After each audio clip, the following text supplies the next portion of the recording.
I'm Scott Schiff along with William Swig, and this is the Ayn Rand Fan Club. William, how are you today? I'm doing great. How are you? I'm good, thank you. Well, our series of legends within Ayn Rand fandom continues.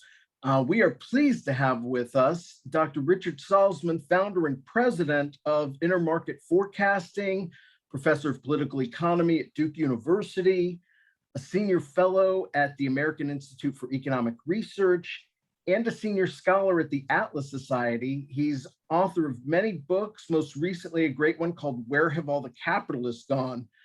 Richard, thank you so much for joining us today. Well, it's very good to be here. Thank you for inviting me. Absolutely. This is almost like it's your life doing these shows, because you're actually the first objectivist speaker I saw right after getting into Rand 30 years ago. This was in Gainesville, Florida. And I remember hearing you discuss, it was about economics, and you discussed how trade deficits didn't necessarily mean something bad, but could often be an indicator of surplus wealth. And I just remember thinking how great it was to hear these original counterintuitive ideas. And, in some ways, you may have inadvertently pushed me a little bit towards the open side, because I started expecting, great original content from every objectivist I saw. And we talked about this before, but because of your work with the Ayn Rand Institute, the Objective Standard, and now the Atlas Society, you probably have more context of the movement than any other objectivist today. You started, I guess you were at ARI in 1985, which was the first year. Were you there right from the beginning?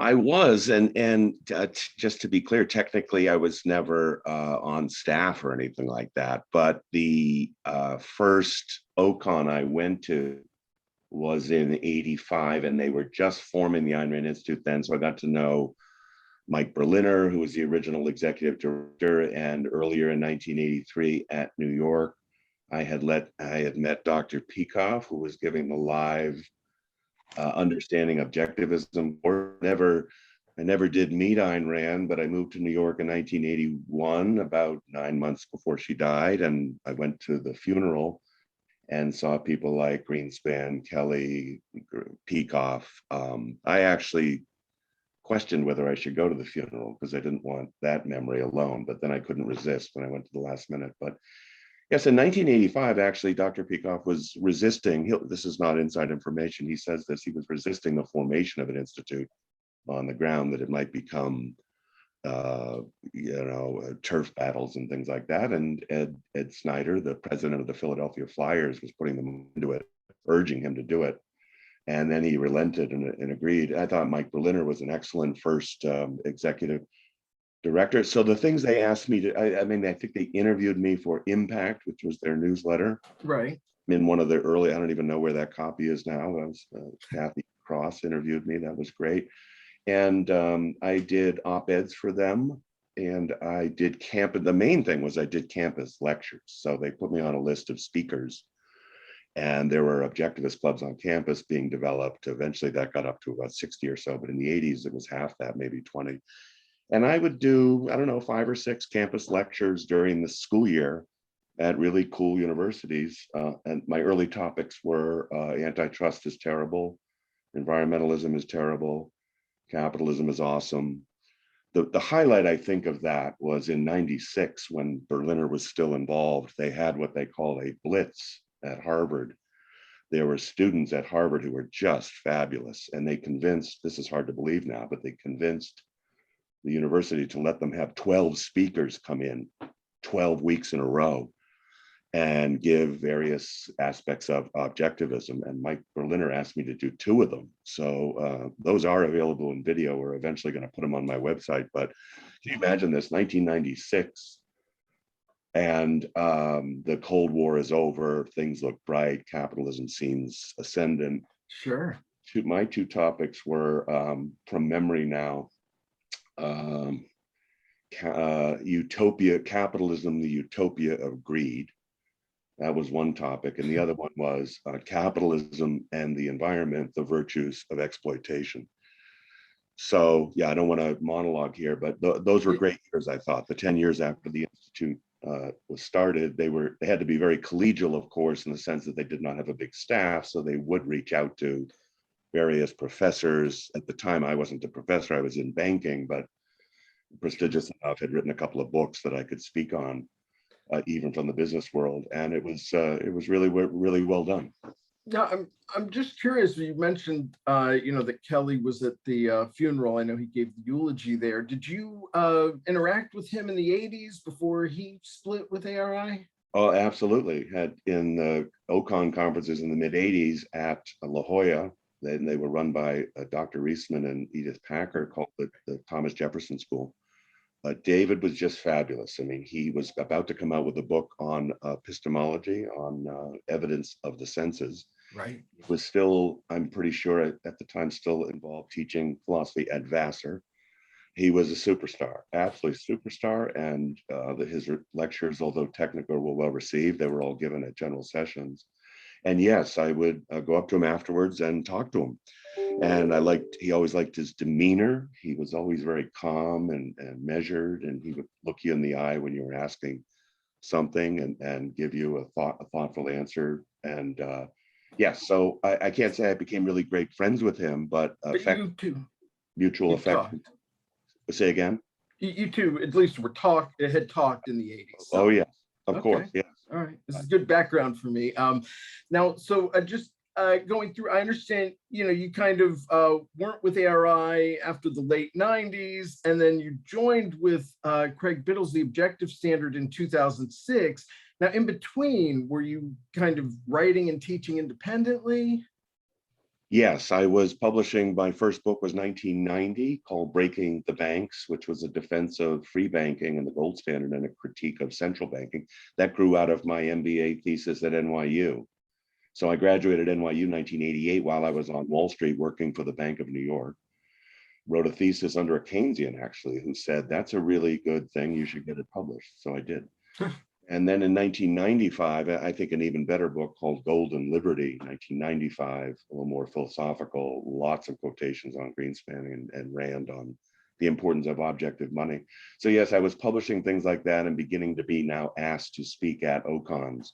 So I believe the first OCON I spoke at was 1988 on free banking and the gold standard. And I pretty much every subsequent OCON, they would ask me to present material. So I'm guessing between 88 and 2000, that's 12 years, I probably gave 10 talks.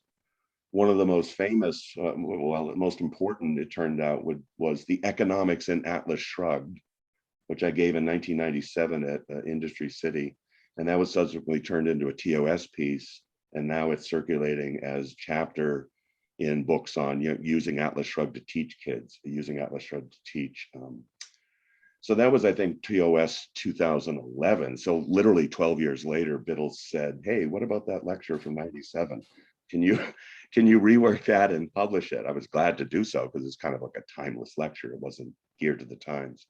Sure. So yeah, I was publishing, speaking more and more, even though I was still in banking. I didn't really go into academia until about 2005 or 6, at age 40, whatever, 45 at the time. So I basically have had 3 careers. In the 1980s, I was on Wall Street in banking. In the 90s, I was up in Boston doing investment consulting for a supply side firm called Wainwright Economics. That's how I got into supply side, Art Laffer and all those guys. Right. Different story, an amazing story. And then academia, so I'm effectively on my 3rd career. But on the other hand, they haven't been wildly different coverage. When you think about it, it's been mainly politics and economics and the intersection of the two. And so I just, in the early days of the Objective Standard, I mean, Craig was just trying to create independent objectivism, but not outside of ARI, because there was no schism, and it was like there were ARI intellectuals were writing for TOS. Almost all of them did at some point. Yes, I think that's fair. As a characterization of it. Now, remember also there had not been an objectivist publication since the suspension of, well, Binswanger's Objective Forum ran for 7 years, 1980 to 87. Peter Schwartz's Intellectual Activists was 79 to, I forget, eventually he turned it over to Rob Trzynski, I think in 91. Rob did it for a while and then discontinued it. So by the time Biddle started in 06 with TOS, from what I recall, the conversations, and I did not meet him then, I didn't meet him till 2009. It was that idea of, wait a minute, there's a bunch of writers, they're credible, let's start a publication again. Let's not commit to every 2 months or earlier as TOF had, but they did it quarterly. It was very professionally run. Sid Gunst, a great businessman in Richmond, helped Craig finance the thing. And so that was the origin of it. Yes, and if you look at the early issues, 06, 07, 08, they included people from ARI, Yaron, Lisa Van Dam, David Harriman, and others. So I think even some of them were on the masthead. I didn't, interestingly enough, I was so busy then in grad school, I was just a subscriber, just watching it from afar, knowing I didn't have the time to contribute. But my good friend, the late great John Lewis, who had moved to Duke, who had moved to Durham, said to me one day, you got to look at this more closely. I think it's a really good publication. Maybe you should write for it. I said, John, I really don't have time. I need to get my PhD done. Plus, I was still running my own investment consulting business. And so John introduced me to Biddle one day at his house in Durham. And that's when I met Biddle, probably 08 during the financial crisis. Okay. He said to me, we really don't have anyone who knows the financial stuff. Would you be willing to write on the financial crisis? And I resisted. I just didn't want to. I mean, to me, that was stuff like 10 or 15 years ago. And, I had this kind of diva approach that nobody listened to me. So why should I help them now? Sure. And he persisted and persisted and persisted. And so the first thing I wrote for them was March 2009. This is TOS, the Objective Standard. Altruism, the root of the financial crisis. And I'm really proud of it because at the time, even free marketers were explaining the crisis in terms of, government intervention. And of course, all that's true, and Fannie Mae and Freddie Mac and the Fed. But no one had really brought up the reason, well, why is government doing this? What is motivating these crazy policies of making sure everybody owns a home, even if they can't afford it? So Biddle was very good at, we're working together on the idea of let's bring the moral argument in here and suggest that altruism is really the root. Well, that was the name of the essay at the end of the day. So that began a relationship that ended up lasting about 10 years. Initially, I would just submit essays when I could. But a year later, the McCaskey blowup occurred. Yes. He immediately faced, so I'm only knowing him a year now, right? And thinking, well, my involvement in TOS, one, is fairly limited. And two, nobody has a target on my back. I had by then not really bothered working with ARI anymore for reasons we can talk about, but basically because I didn't think they were either effective or honest or collegial about dealing with other objectivists. They were becoming insular and kind of scholastic under Yaron Brook, who I was friends with, by the way, in the beginning. So it's not a long-time animus thing. It's Yaron actually had me do mini conferences, fascinating actually, mini conferences before he took over ARI, which I did around the country with people like Andy Bernstein and Ellen Kenner and Gary Hull. Some of these are names from the past nobody would know. Sure. Some of them not know anymore. But no, so Sure. we can go either way. I can tell you about that or the McCaskey breakup and how I sided with Biddle and got ostracized for siding with Biddle. Richard, you mentioned that you thought ARI had stopped being effective and not collegial. I was wondering if you could expand on that. And do you think that ARI changed over the years in terms of their outreach and approach to spreading Rand's ideas? And obviously you think it was not a healthy change, or do you think they changed, and was it healthy or unhealthy? They changed, and I think it was unhealthy. They changed, and I think, well, the question would be unhealthy to whom or to what? Unhealthy to the movement. but then also unhealthy to certain particular individuals who would be ostracized or ignored. So I would put it this way. I think both by necessity and choice, the 85 to call it the, I call it like 85 to 96. To me, the pinnacle was 96 when ARI did the Harvard Blitz. That when I say out of necessity and choice, they were just beginning. So it's not like they could have a stable of, intellectuals and speakers, on staff at ARI. And Ed Snyder was, as all businessmen are, he'll put money in and see how it works. And if it's working, I'll put more money in. He eventually was disillusioned by ARI and yanked his money out, just as Carl Barney did recently. But the collegiality was they would maintain very friendly, very mutual beneficial contacts with people like me and I would say like a dozen other intellectuals, including David Kelley, John Ridpath, Peter Schwartz, and Harry Binswanger at this time were endorsed the philosophy, but it was really Mike Berliner's philosophy. I've always loved Mike and regretted that he couldn't continue doing the Institute, but he was an academic, and he at times would say, I'm really tired of doing the administrative part of this, but he did grow the Institute, but it was grown on the basis of you see what I mean by like outreach and keeping a constellation of speakers and getting them in front of campuses and stuff like that. But it was not heavy-handed. It was not, as it ultimately became, submit your talk ahead of time and it'll be censored and edited by fill in the blank. I won't name the names.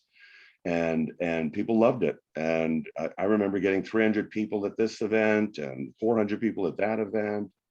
And it was well promoted. I mean, campus clubs. Peter Schwartz started an op-ed program to get people to write op-eds. That was doing well. And that all basically went away over time once Yaron Brook took over. Now, again, that was the issue. There wasn't a catalyzing event. It was more just gradual. That's a good question. The only thing I can really point to is the hiring of him and the strategy of saying, listen, it was almost like a bifurcation. Here's what I interpret it as. It was almost like a bifurcation saying, okay, now this is your own saying. Now I'm going to have intellectuals on one side and money donors on the other side. And I don't want the money donors having really a say. Just give us your money.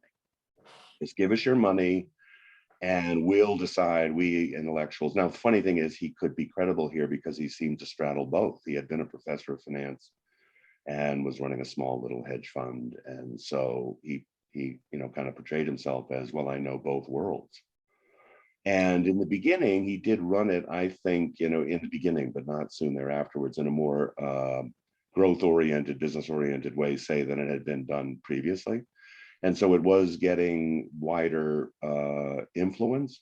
But at the same time, they were, as I said before, going insular. They basically stopped really working closely with the Speakers Bureau. The break with David Kelley in 1986 didn't help. They kicked him off the Speakers Bureau in 1991 or 90, it might have been 90. They fought with George Reisman, so he was extricated from the situation. I mean, I was not formally ostracized, but I was watching this from afar and just shaking my head thinking, what the hell are they doing? Now, interestingly, Yaron had asked me, I never met him until I spoke at Santa Clara. So funny enough, the Institute sent me to Santa Clara, where he was a professor, to give a talk. I think I gave a talk on the philosophic state of economics. And that's the first time I met Yaron. And that might've been, I don't know, 98 or so, 97. Before he joined the Institute. And we got to talking and he said, I'm thinking of doing something called Lyceum with Pam Benson, who lived up in Seattle. She was an objectivist, have these mini conferences on the weekend. So in other words, not the long 2-week OCONs that would occur during the summer. He said, well, there must be some market for smaller 2 to 3 day conferences. And the idea would be 4 of us, Yaron wouldn't speak, Yaron would organize it and MC it. And we did that for 3 or 4 years. It was very cool, actually.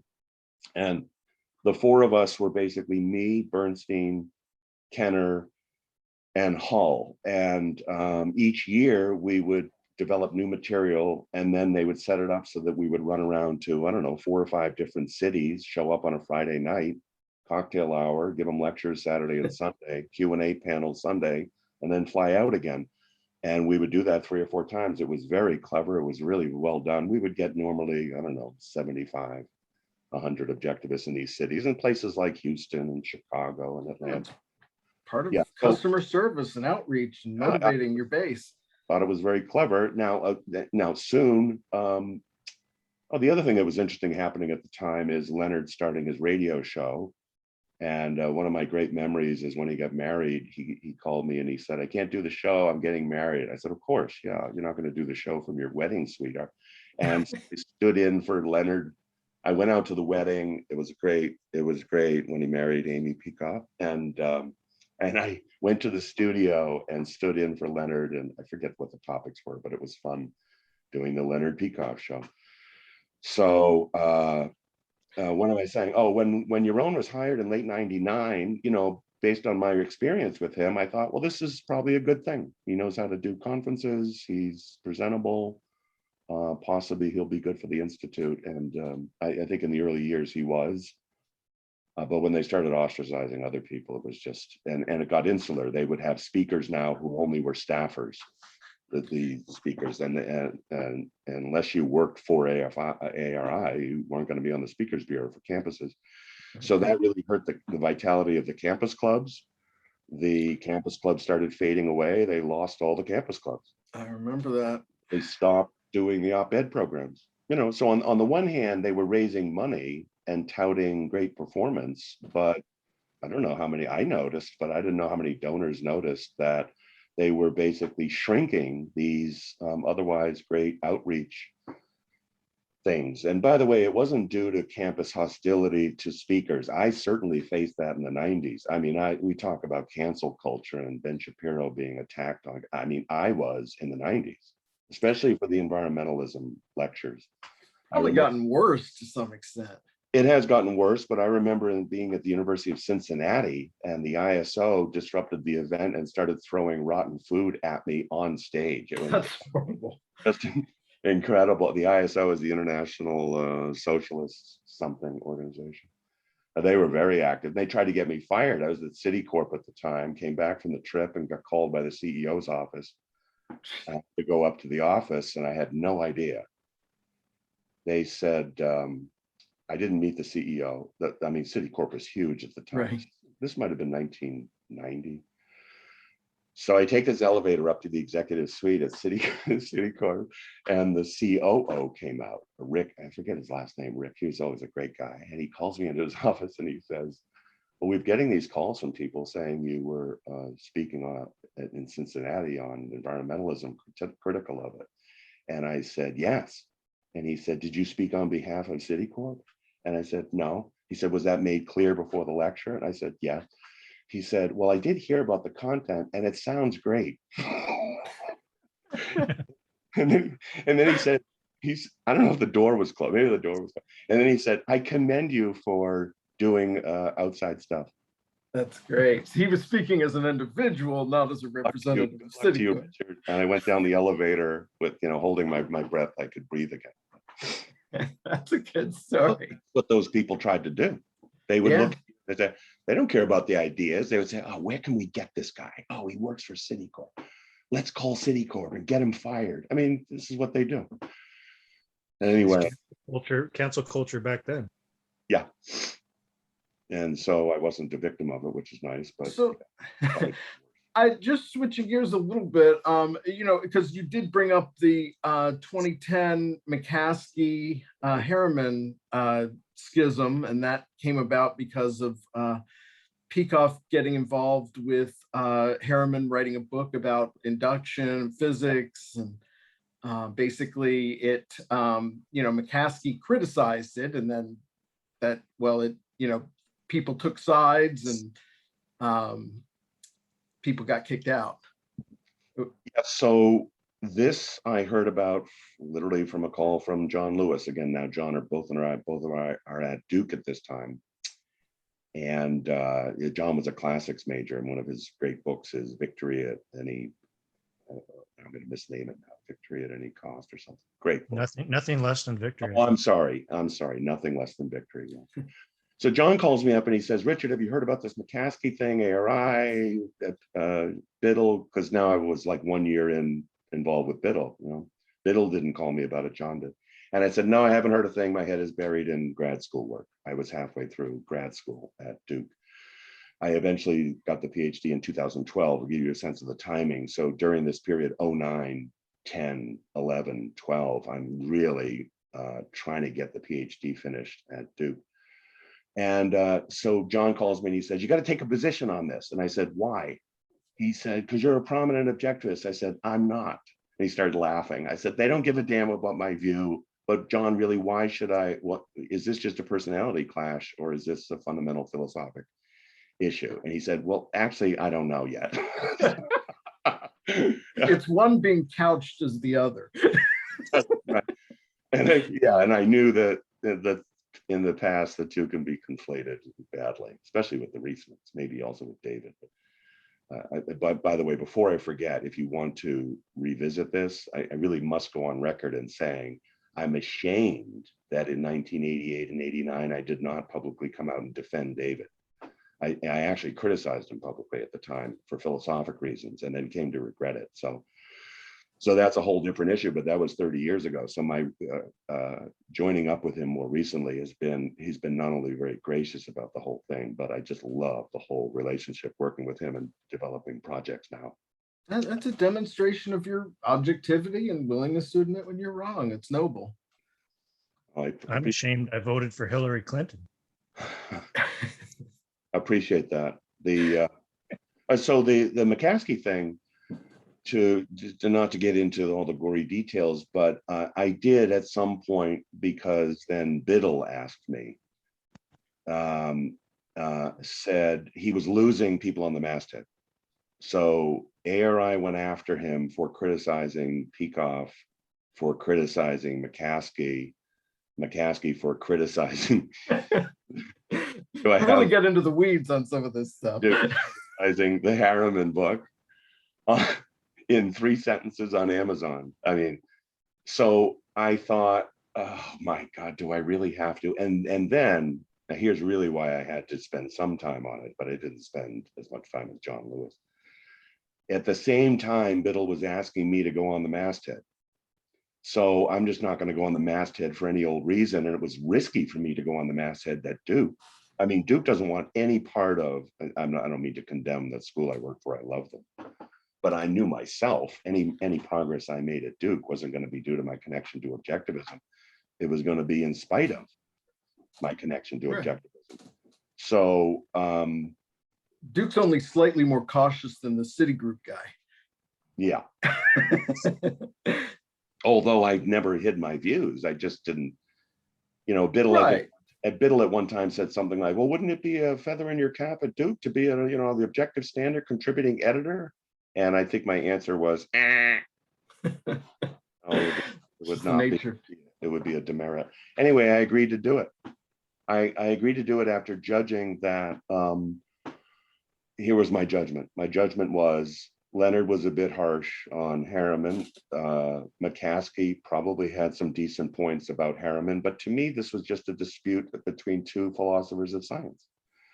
And the idea that McCaskey questioning some of Harriman's approach did not mean a denunciation of ARI or its projects. Now, McCaskey being on the board at the time, it was interpreted that way, but he was on the board. It's not like he quit the board. I mean, this was a guy who had started the Anthem Foundation with his own money.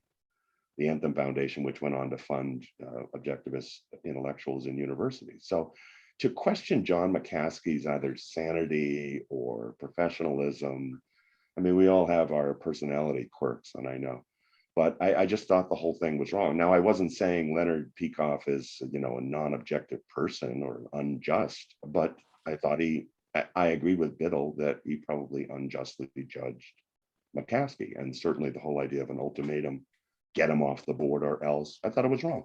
And by the way, I told Leonard that. I've never done anything behind Leonard's back. I told him. Sure.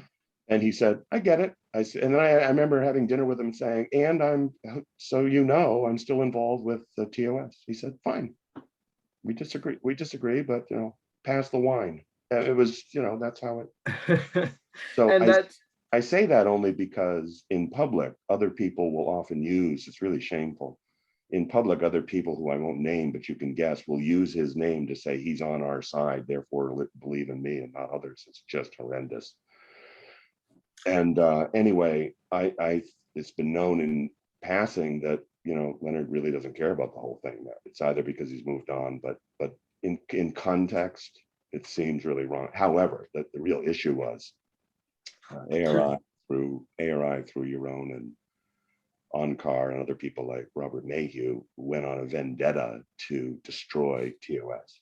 I mean, behind the scenes, they gave ultimatums to prior contributors. Don't contribute to TOS, or you'll never speak in an OCON again.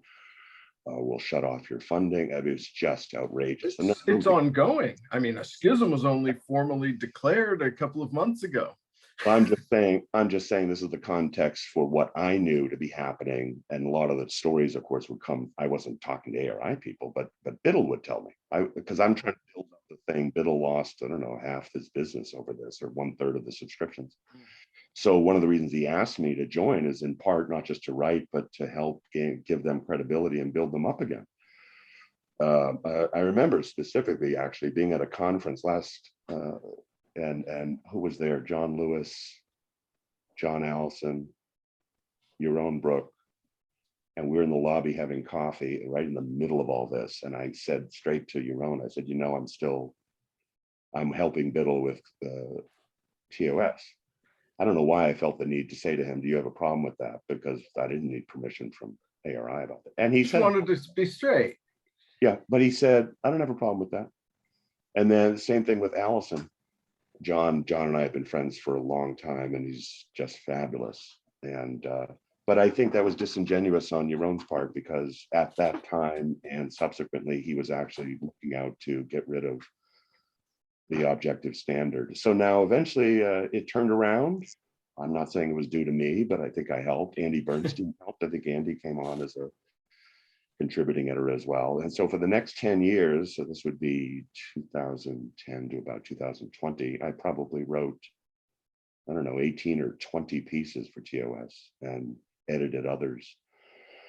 And all that time, and then in the later years, like 18, 19, they did well enough to start doing conferences. So now they not only had the journal, they had the conferences. I spoke at the first one at Richmond on the relationship between Ayn Rand and Jean-Baptiste Say. The second one they did at, I believe it was at Park City. So they were moving up in the world, Park City, Utah. I did it on democratic socialism, the whitewashing of evil. So those were great. Those are great experiences. And That's great. I thought what Biddle had created and started was fabulous, and I thought he showed some courage in standing in saying what he did about Peacock's judgment of McCaskey. And I mean, I have different views, of course, about the issue, the quality of TOS, and I had some difficulties with that, but nothing fundamental. Right. Can I ask you real quick about Craig Biddle's performance on Dennis Prager? Did you happen to catch that? And do you think he did a good job? Yes, I would say generally he did a good job. And I think those situations are very difficult, but I'm definitely not in the camp of those who I've heard say that he shouldn't have done it at all. That's just, he should have done it. I realize there's some kind of monetary aspect to this. Prager has a huge audience, of course, and is charging for access to it. I don't really have a problem with that, but so I think I would put it this way: the audience is not objectivist. That's the first thing to realize. Yeah. I understand. I did not talk to him about this. I just saw it from afar. But I'm in close contact with Carl Varney, who was involved also with promoting it, which I really endorse. Really thought I think it was a good idea. It is part of other things. Daniels just did an interview with Michael Knowles on Atlas, Eric Daniels. That was all part of the deal as well. Right. All very fine. So my attitude is, know thy audience. Who is your audience? The audience is basically conservatives. And so should conservatives hear a case for objectivism, even if it might be watered down a little bit, even if it might be truncated because Dennis Prager tends to monologue? Although I thought as the talk went on, Biddle said more and maybe monologued a little too much. So it's an odd interview in the sense that it begins with Prager monologuing and ends with Biddle monologuing. So I wish it could have been a little more interactive like that. Keep the answers short, boys, and you'll get more. It'll be more by dynamic, but that's more stylistic. I can't really recall anything, philosophically egregious that Biddle said. That so there it is. To me, it's get this message out to audience. Watch the hits later, which apparently were huge. And from what I heard through the grapevine, the idea of Peter Schwartz, Harry Binswanger, and others condemning both Biddle and Barney for being involved in it is outrageous and sad for me to say, mostly about Peter Schwartz, because I've known Peter since 1979. No, not 79, 81 or so. And Peter was the first one to publish me. So I long affection for Peter, but he can be really nasty sometimes too. I've started to see him as the person they wheel out when they're ready to kick someone out of the movement. Libertarians, Kelley, Biddle. I would designate Binswanger for that. Yeah. Okay, all right. You have more. I'm just an observer here. So now you did start. Obviously, you're working with the Atlas Society now. You've changed, not just about Kelley, but you've changed your mind about the closed versus open philosophy question. Yes, I think this is not using those terms when I affiliated with Biddle, starting in 2010 or so. Watching the aftermath of David's starting of what eventually became the Atlas Society, which he started in 1990. And I did keep an eye on what they were doing. I wasn't one of these objectivists who said, I'm never going to read anything David does. I can't say I read everything they produced, but I certainly read his pamphlets on books on the selfish basis of benevolence was one of them. The other one was The Contested Legacy of Ayn Rand, a reissue of the Truth and Toleration essay, which came after the break in real time as they came out. And so even the Biddle thing and the whole issue of McCaskey questioning Harriman, to me, fell in the category of open objectivism.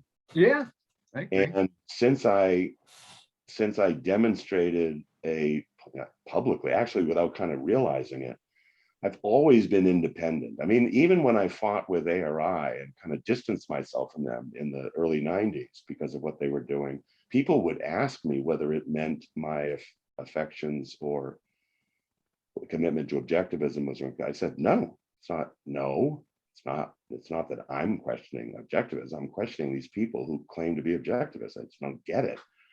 But I have said at the time it meant that Salsman is an open objectivism guy? It probably, now that I really understand what David meant by that and means by that, it probably yes. But even the idea of backing Biddle and saying, I get it. McCaskey gets to question Harriman, who himself is interpreting Rand. I mean, we're getting very distant here from Ayn Rand's actual writings, which is what the closed objectivists claim to be the foundation. And that to me is the root of the problem. The problem is not Ayn Rand's philosophy and writings and speeches and interviews.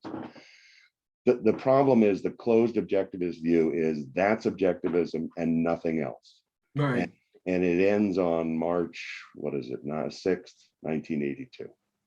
Now, even Leonard in OPAR, in the intro to OPAR, which comes out in 91, says right at the end of the preface, this is not officially objectivism. Now, if Leonard Peikoff is not an objectivist, then nobody is.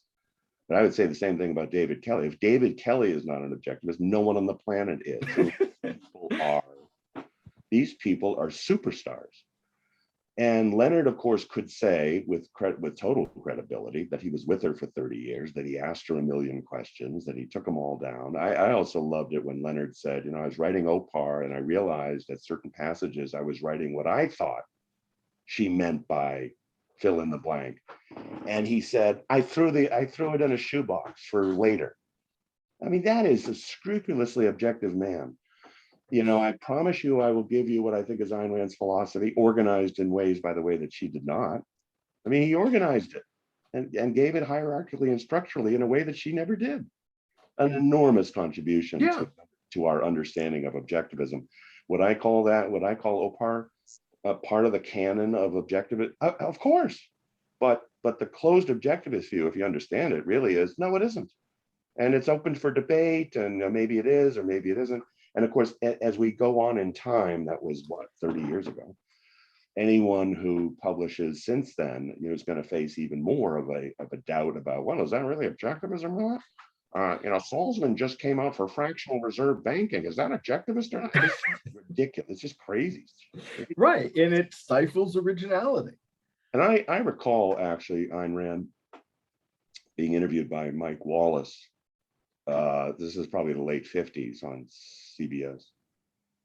And this issue came up. She had not yet designated the name objectivist.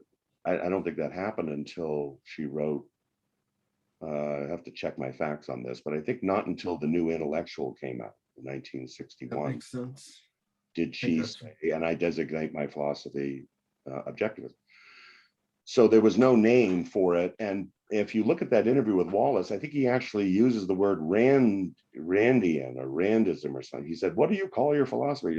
And she resisted, of course, And I think elsewhere she remarked about how Marx couldn't stand the fact that people, while he was alive, started calling themselves Marxists because they believed really weird stuff that Marx didn't, And so I thought that was very interesting because, and I think this is really relevant to the open versus closed objectivism debate, because by saying I don't want it associated with my name, it's not that she wasn't proud of her name having created it. She was very proud and should have been. But it's interesting because it's almost like she's saying, to call it Randian is to basically say it's just my own personal subjective opinion. And I remember in the supply side movement, we used to hate the idea that the critics labeled it Reaganomics. Why? Because the idea was idiosyncratic to Reagan. And once Reagan's gone, we don't have to listen to this shit anymore. Instead of calling it, new classical or supply side economics, meaning principles that, were timeless and true and potentially objective if you could prove it, So I think that fame that she got and the fact that she was obviously had a philosophy got her to thinking, I need to put a name to this. Okay, but now think of what you've got. You've got a proper name, like Ayn, and it's got a capital O. And by the way, in academia, the word objectivism does exist. I mean, there's whole articles and journal articles using the word subjectivism, skepticism. I've seen that, yeah. Objectivism. And when the problem, of course, is if you look closely, they really need intrinsicism. That's not the point, though. The point is, it's not like she invented the word. She basically invented the capitalized word to designate her philosophy. Okay, that's very interesting and I think important, but it has made certain acolytes use that to say, well, anything that she has not written is not part of objectivism. I think the qualifier in people's mind should be is not part of capital O objectivism. Right. And I think it actually demeans the philosophy. David and I have talked about this. We toy with the idea of just using lowercase objectivism and say, well, are you an objectivist? Like saying, are you a skeptist? Are you a nihilist? Are you a subjectivist? But it's almost too demeaning to her achievement. No, we are actually saying the material we produce, the work we give, the arguments we make are consistent with the foundations and essentials, not the non-essentials, not the trivial stuff, of objectivism. And if that's true, I think you can say this is part of objectivism. You don't have to say, I think she would agree with this or that. It's not if the best man or the best argument wins, it's really the best argument wins. Prove to me that what I'm saying is non-objective, to prove to me that it's not consistent with, the objectivist epistemology. But the idea that as David puts it, do we have the truth, the whole truth, and nothing but the truth with all the work for 1982? No, we don't have the whole truth. We don't have all that could be said and applied in objectivism. I'm monologuing, I'm sorry. So I think that the problem is mostly with the word objectivist, which is an adjective, and it can mean a couple different things. It could mean an idea or something that relates to objectivism, or it can mean a person who's applying objectivism and possibly the products of that person. So I think that I disagree with the open objectivism view, because I still see objectivism as being the philosophy of Ayn Rand and only Ayn Rand. The problem, I think, is though that she gave her philosophy a name. And if she hadn't done that, we'd just be Randians, and her philosophy would be Randianism. And then her name would be in the actual name of the philosophy, and it would be like Aristotelianism. You wouldn't say that Aristotelianism is anything an Aristotelian creates or says.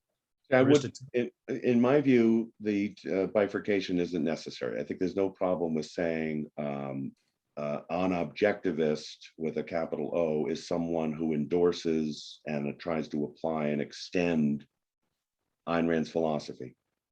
Now, if you want to get down to, okay, suppose I give a talk and it's on something she never quite talked about, and then the debate becomes, well, what did she really say on fractional reserve banking? Or what did she really say on the definition of capitalism?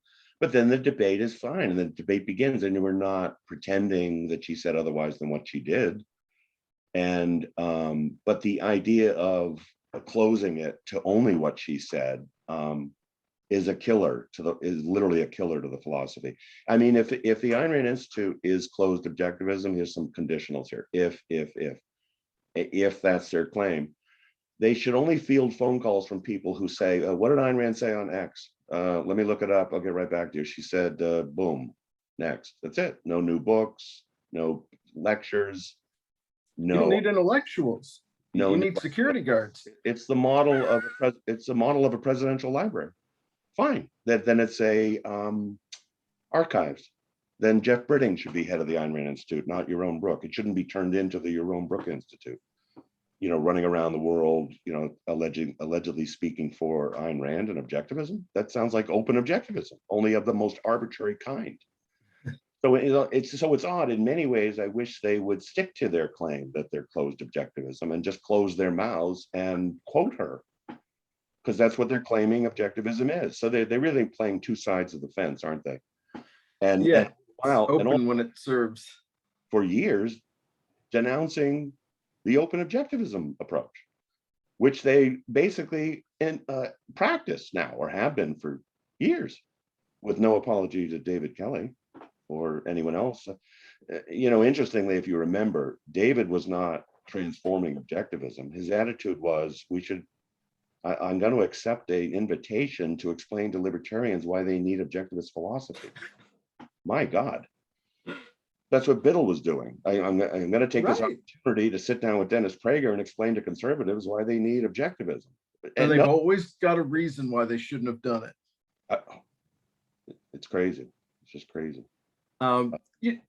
I want to get to your book here, but I just want to say what I really like about you joining the Atlas Society, and even now more recently they're adding Jason Hill as a scholar, is that they're making moves to fight for the culture, as even Biddle did to some extent by going on with Prager. I like seeing liberty movement organizations taking actions, making strategic moves, not just morphing into like a kind of self-help ideas while the world is on fire, as Yaron said in 2019, before COVID. Well, I couldn't be more delighted, because when you think about even my desire to go into academia and talk to students, right, and teach students every day, I really get a thrill out of explaining rational ideas, including objectivism. It's on my syllabi, to those who either never heard of it or don't understand really what it is and got a twisted view of it. Okay, but that also includes, outreach to non-objectivists. I think the closed objectivist approach, in many ways, this is an insecurity. to want to only preach to the choir. It's easy. I used to do it. I used to go to all the OCONs and I would give a lecture and I'd come home and Lisa would say, so how did it go? And I'd say, well, it was okay, but no one ever criticized me. No one pushed back. I think I actually had a weakness in argument 3 and nobody caught it, you know? So it just wasn't interesting. But then I realized, wow, I could see the kind of people who would love to just speak only to groveling, approving audiences. You know, it's just a different kind of mentality. They're not really scholars. I don't know what they are. It doesn't matter. But no, the Jason Hill is a great recent. Stephen Hicks is excellent there. David is excellent. We're doing all sorts of webinars now. As an example, TAS called me up a month ago or so and said, "Hey, you want to go talk to YAL down in Orlando?" And I said, "Of course, that sounds great." Young Americans for Liberty. How many objectivists are in the audience? I don't know. There were like 1,000 students. 1,000 at a huge resort in Florida. And I guess the closed objectivists wouldn't do that. Why would you go talk to a bunch of libertarians and conservatives? But I did. And you know, my talk was 3 roads to capitalism. That was my talk.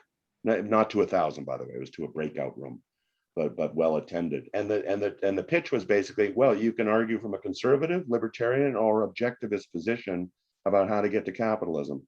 So I start by telling them what capitalism is, and then the pros and cons of these 3 approaches. Well, of course, the audience is full of basically the first 2.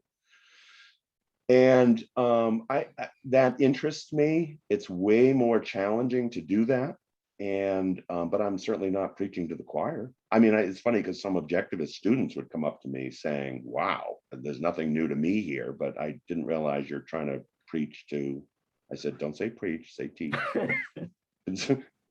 Conservative libertarians. That's good. No, it's great that you're doing that. I think it is that. So just in your book, which I've been enjoying, it's "Where Have All the Capitalists Gone?" which is a theme of ours too, in terms of just looking for moral bravery in the liberty movement. But what I like about your book, it's a collection of essays on various subjects. It reminded me a bit of Rand's nonfiction, because you can just kind of pick up, you know, read a little and go forward. And these are a collection of essays from over the years. I mean, your title essay, "Where Have All the Capitalists Gone?" was from 2010. And I mean, yeah, gosh, people seem much braver 10 years ago by comparison. In your book, you define capitalists as advocates for capitalism. And I'm okay with that definition. I'm just curious if then, for example, would CEOs that are in favor of universal basic income, or say the stakeholder model, would they be considered capitalists by that standard? No. What I do in that preface is say the word capitalist connotation in the public is mostly one thing, which is financier, Right. or businessman, or venture capitalist, even of the way you're putting it, you know, a CEO or a Warren Buffett or something like that. And my point is, how weird is this? Because if I say socialist, you don't think of someone as sociable, or, you know, goes to social event. They're an advocate of the system of socialism. And it's weird that the word capitalist can't also stand for someone who advocates capitalism in the way that Ayn Rand does. And so that's really what I'm playing with. I'm playing with the idea of capitalists financially should be capitalists ideologically. They're not, of course. There's a whole essay at the back denouncing woke CEOs and the stakeholder model. Right.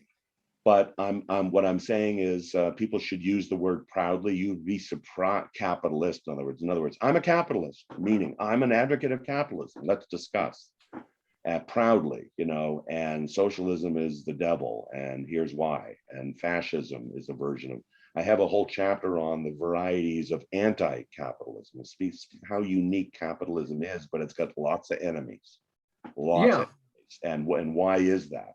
Feminism, environmentalism, nihilism, fascism. So I mean, it goes on and on. It's outrageous. But so that's really what I'm working with. But also, where have they gone? When I wrote this in 2010, it was the context of the financial crisis had just occurred. And it was shocking to me how almost everybody blamed it on capitalism and whatever, deregulation or Wall Street greed. I mean, to me, it was an obvious statist intervention with Fannie Mae, Freddie Mac, and all that. And if you remember at the time, the revival of Marx and Keynes. I mean, Newsweek had a cover called "We're All Socialists Now." Really, we're all socialists because the Fed crashed the financial system. Incredible. And so that's why I wrote it. And the context was, listen, 20 years ago, we won the Cold War, 1991. And guess what? It's not really that capitalism won, it's that socialism failed. And because people tend to think of the two as, alternatives, the mistake made at the time was, well, the Soviet Union collapsed. I guess we won. Not really, because you need a moral argument for capitalism. So how could the 90s, which were so wonderful, turn into the first 2 decades of this century, which have been so awful, a return to statism, a return to Keynesian fiscal manipulations, a return to unending printing of money, a return to this racist stuff, this socialist stuff, this AOC. I mean, in many ways, it's a head scratcher, right? You would say to people, wait a minute, if we won the Cold War and capitalism is great, why are we running away from it? And the answer is morals. But by the way, the book has about, I think it's 65 essays. And it's true that the title feature was from 2010, but something like 2/3 of the book, the essays are in the last 5 years. Yeah, no, I absolutely saw that. You also talk about the concepts of earning and deserving as part of what basically woke leftists want to invalidate. And would you agree that it's the concept of privilege that today's status uses like a wedge against earning and deserving? That there's no deserving if you come from a historically oppressive identity group, or that, the white male, straight, cis, or whatever it is they want to call you to dehumanize you. Yes, I totally agree. If the way to get at and attack and eviscerate inequality of outcomes is to say that it's all luck, or worse than luck, because nobody really hates lottery winners, do they? I don't know. But it's due to privilege, meaning special favors. Well, yeah, but we're against that. We're against government issuing special favors to anybody, but that's unequal treatment before the law, right? And so it's they with their systems of I mean the anti-capitalists, by rejecting equality before the law on the grounds that they want equity, and equity means equality of result. And to get equality of result, since individuals are in fact different, I mean, they earn their differences. Sometimes they're born with them, but if they're born with them, there's no moral compunction against them. If people have no choice, that they're 6'2" and handsome versus not, then you can't condemn them or praise them morally. It's outside the moral realm. But there's a whole bunch of things within the moral realm. What choices do we make? Friends we make, career choices we make. And in that regard, the inequality that results is perfectly justified. And so, yeah, there are, of the 65 essays, I would guess there's probably 8 or 9 dealing with this issue, usually in the context of the tax code, what's just or not. And that's unique to capitalist economic arguments. Many people on the justice side of the argument, as you know, are social justice warriors. And you very rarely get a capitalist argument that says, well, here's the perfectly moral and just tax system. Here's the morally just way of thinking about inequality of wealth. So I'm proud of those, yeah. I mean, it takes time, and it's tough to get into, when you're debating in the trenches. But, one thing you do say is that those advocating for capitalism seem to be hiding or cowering before incivility for no valid reason, which, I mean, I agree that it's happening. I think, isn't there a place for a rational fear of cancel culture, being ostracized, losing your job? No, I don't think, I wouldn't call it a rational fear.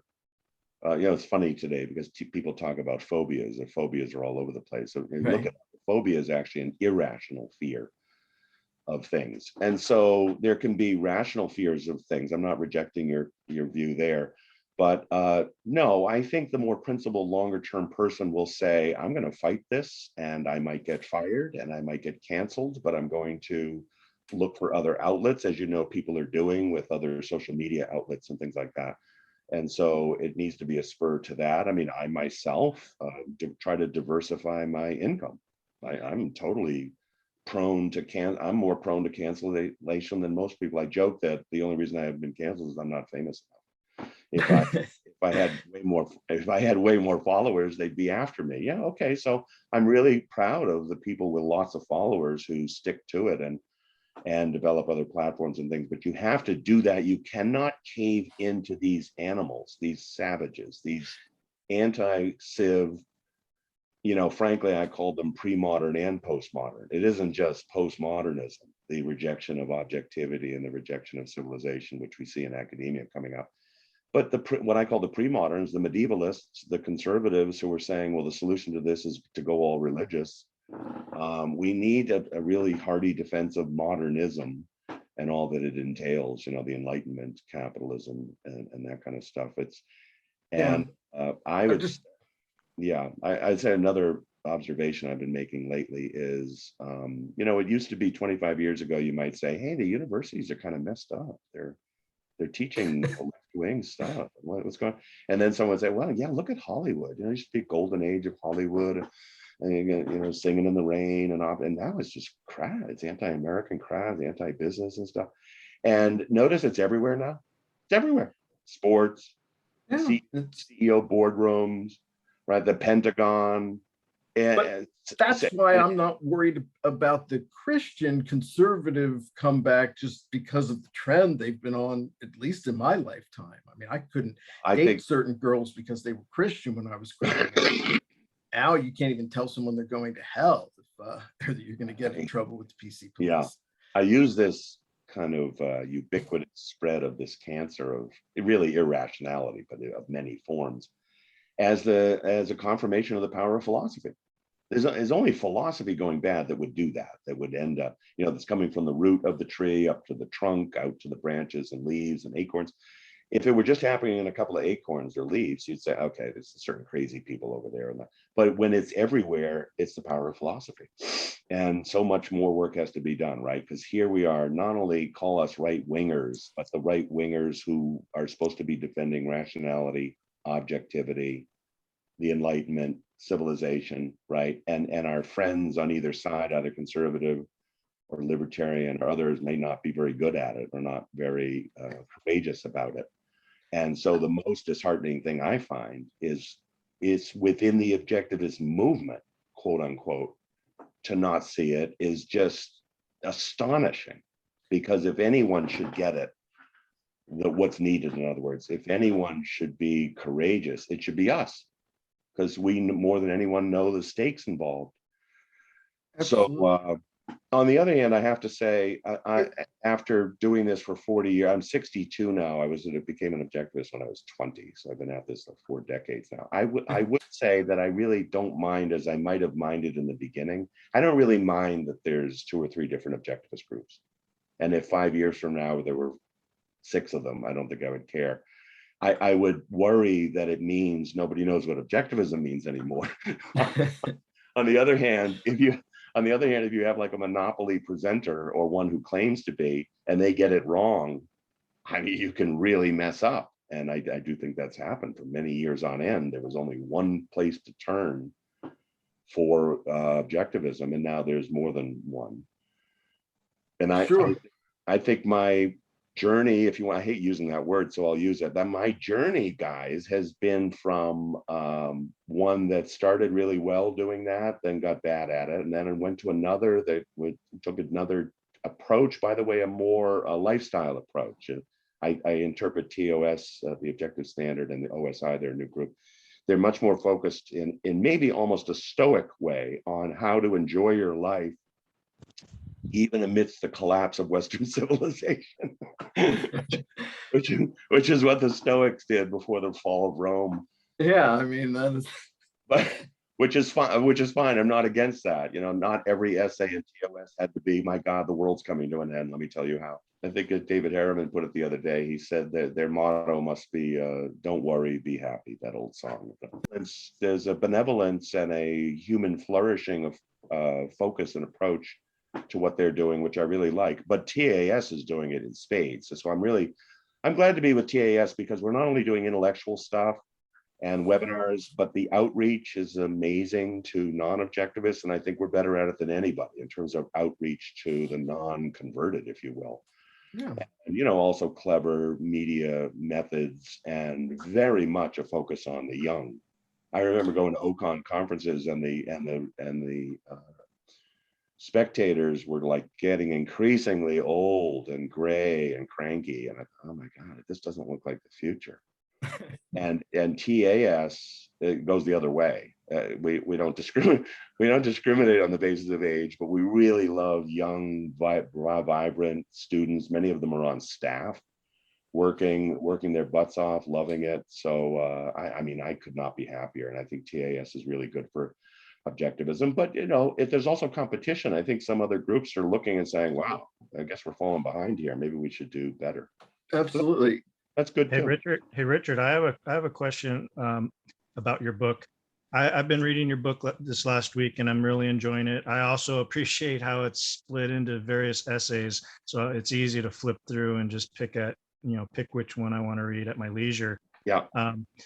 I'm really interested in the study of language. So I appreciated your essay on the etymology of capitalism. Yeah, that's the first one. Yeah. Yeah. And you begin, with the roots of the word, and then you end with Ayn Rand's definition of capitalism. I'll just quote it here for context. She says that it's a social system based on the recognition of individual rights, including property rights, in which all property is privately owned. Now, I've come to take an issue with the last part of this definition. Yeah. All property is Yeah. privately owned. Yeah. I'm wondering if you have any thoughts on that, and is there a place for public property in capitalism? Yeah, my answer is yes. So I do have a problem with that last part, and yes, I do think some property, like under the White House, or under the Pentagon, or under certain courthouses. I mean, these things could certainly be privately owned and then leased to the government, but not most of the land in Alaska. Right. But I mean, when you consider how much the government owns now, 99% of what they own is just outrageous. It should not be publicly owned at all. And by the way, if you look at a map of the US and ask what the US government owns, it's only when you go to the left, no pun intended, but when you go to the left, as the country expanded, the government took over more and more land, whereas in the early colonies section, it's mostly privatized. So you get an actual picture of the evolution of the United States from more private property oriented to less private property oriented. But I think it might interest you that I think one of the most important words in that definition is social, which almost nobody focuses in on. But the reason I say that is I get very perturbed over the years to hear people saying it's only an economic system. So to say it's a social system, I mean, she picked her words carefully, encompasses politics, economics. I would include even psychology when she wrote about the money-making personality. And the program I'm in at Duke is called the PP&E program. And it's a really uniquely interdisciplinary program that says, and it stands for philosophy, politics, and economics.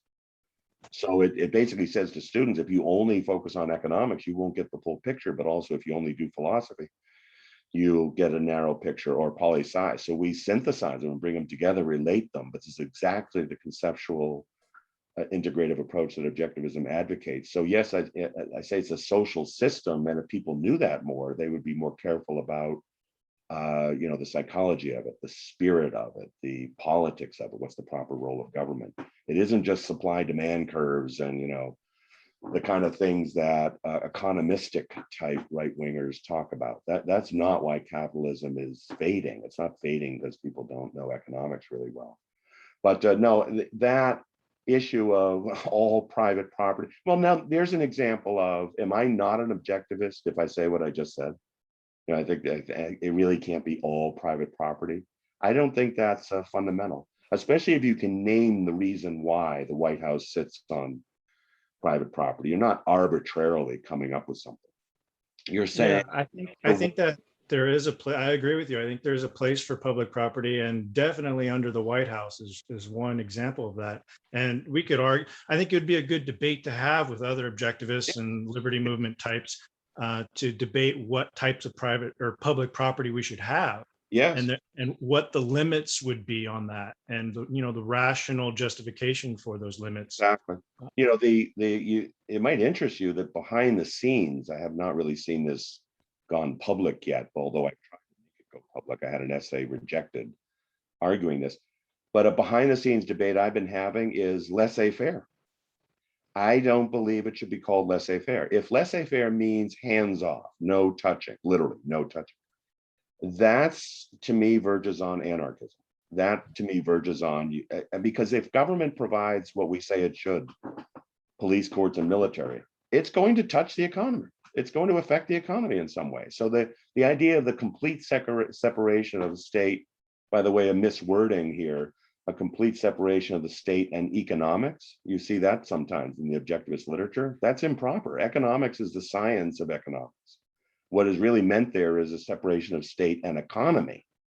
So, I mean, that's a correction I would make. Does that make me not an objectivist? They should not have said economics. It's not a separation of state and, it's almost like saying a separation of state and biology studies or something. No, that's not the issue. But even the issue of separation from economy, as I said, those three functions, you cannot, if you really think about it, have any of those functions, quite apart from how they're financed, not touching the economy. So the issue is not hands off. The issue is proper use of hands, Right. if you will, And so I think that one. And now I actually I submitted an essay to TOS on that issue, and Biddle wouldn't publish it.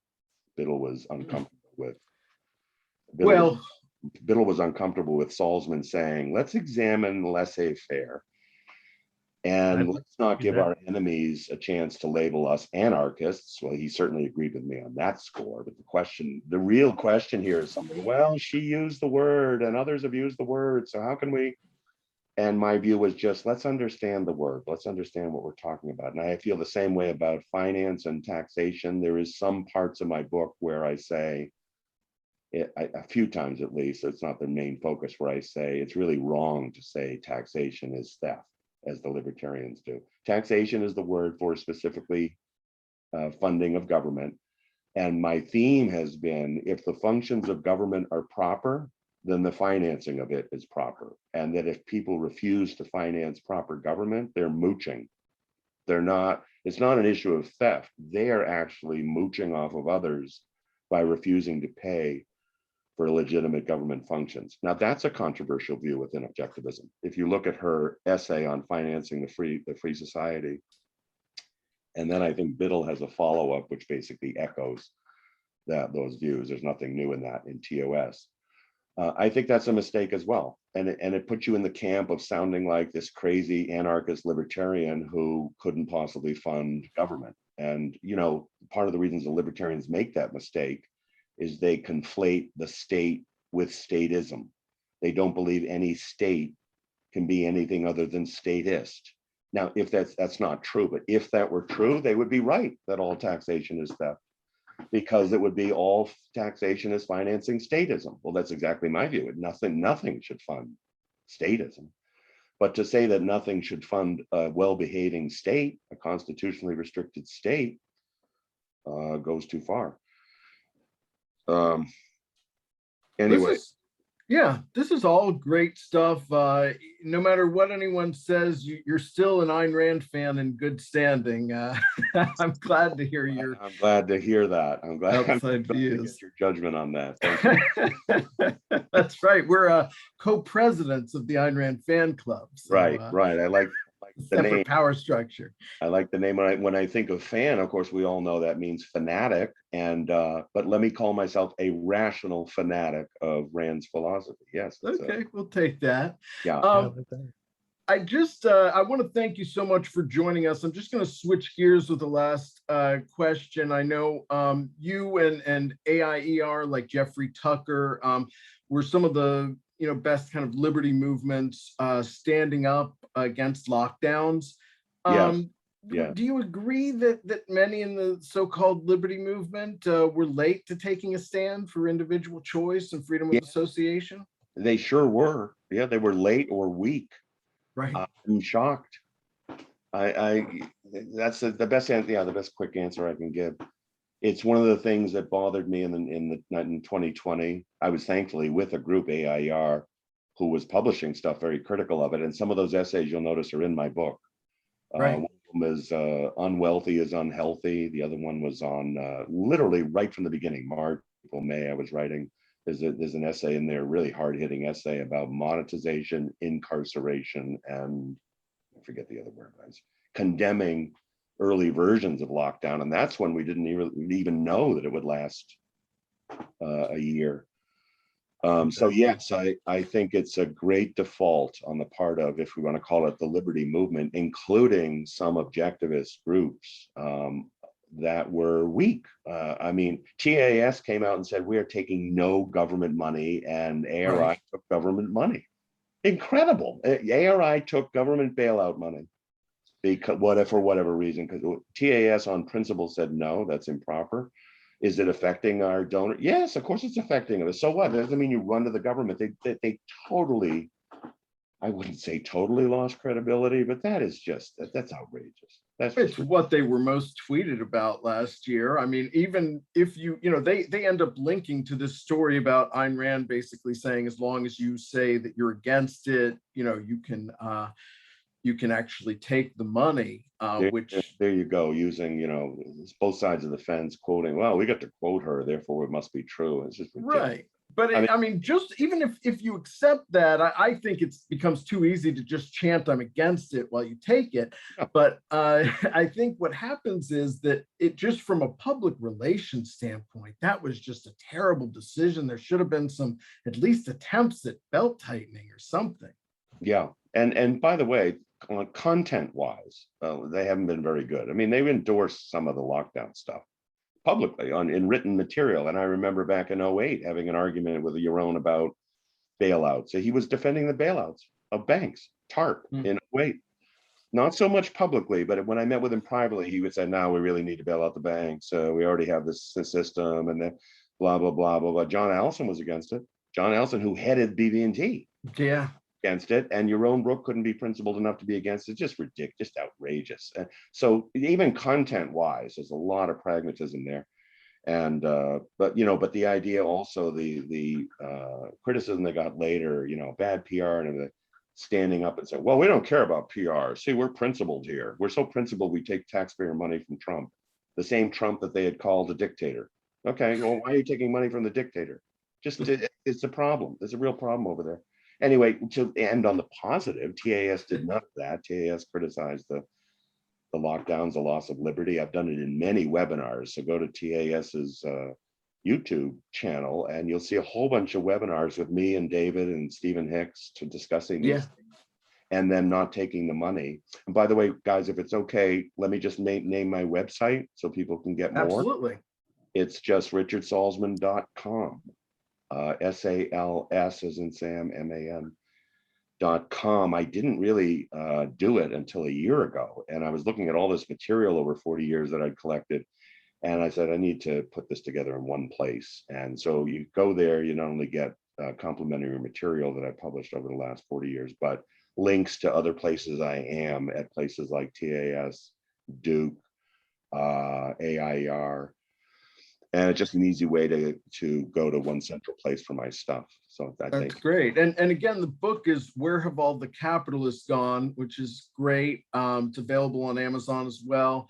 And I, for one, am just thrilled you're on the open side. For if no other reason, it's great to just hear you speak so openly about what's been happening, and just so straightforwardly. I appreciate it. William, any final thoughts? Yes, I just want to thank you, Richard, for coming on. It's been a real pleasure, and I'm glad we agree on the definition of capitalism. Okay. Very good. Gentlemen, Scott, William, thank you so much. I really enjoyed it. And I wish you a great success with the rest of the show. Thank you so much. Thank Appreciate you very that. much. This has been the Ayn Rand Fan Club, and we will see you next time.